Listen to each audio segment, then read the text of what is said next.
Mūsējie saka, būs 4 vilcieni dienā. 4 vilcieni dienā starp centrālo dzelzceļa staciju un Rīgas lidostu. Jūs saprotat, tas ir bezjēdzīgs projekts, tā ir naudas notrālināšana. Bet ko par to saka Stukāns? Es ar viņu biju ticies par šo lietu pirms kāda laika. Viņš teica, kamēr notiek būvniecība, mēs nevaram izvirzīt apsūdzības.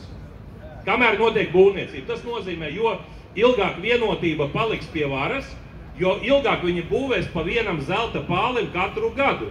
Lidostā tur joprojām viņi kaut ko būvē, viņi oficiāli nav pateikuši, ka šis projekts ir apstājies, un kamēr, redziet, viņi turpina izšķērdēt naudu, prokuratūra nevienam nevar izvirzīt apsūdzību. Un izskatās, ka tā vēlme nepielaist Šlesaru pie varas ir mērķis, lai viņiem netiktu uzrādīta šīs apsūdzības par to pašu Rail Baltiku.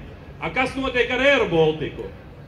Izrādās, ka visi runā par Covidu, par vēl kādām lietām, bet kopumā Air Baltikam tikai pagājušajā gadā norakstīti zaudējumi 571 miljonu apmērā. Šķita, ka tas ir viss jau, viss. Kompānija var sākt lidot. Pēc dažiem mēnešiem pēkšņi mēs uzzinām, ka pagājušā gadā papildus tiem 571 miljonam vēl zaudējumi ir vēl kaut kādi 119 miljoni. Plus 119 miljonu zaudējumu. Šogad pirmajā kvartālā zaudējumi ir vēl 29 miljoni. Tas ir vairāk nekā 700 miljoni ir pakāsta nauda vienkārši Air Baltikam. Es ļoti atvainojos. Kāpēc mēs finansējam igauņu un lietuviešu lidojumus no Tallinas un Viļņas, ja viņi nenes peļņu?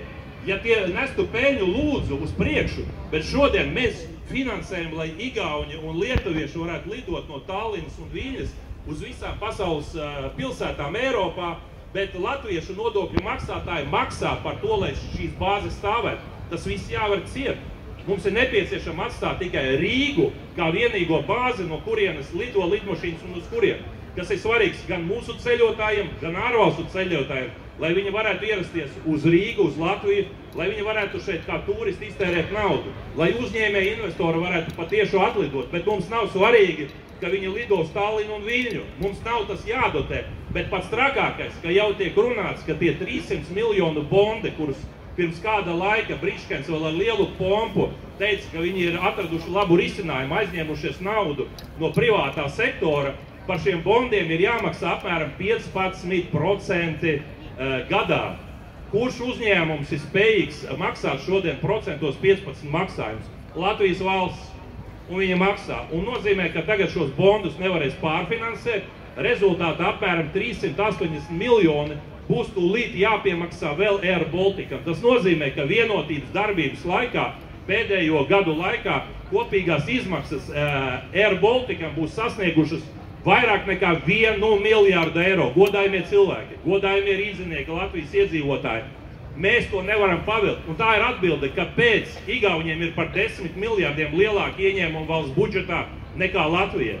Un šodien, kad ir nepieciešams pacelt Latvijas ekonomiku, būtu nepieciešams sanākt visiem kopā, pavilkt svītru tam, kas ir bijis, izveidot plašu koalīciju Šlesera vadībā Rīgā, lai mēs varētu šo Rīgu pacelt.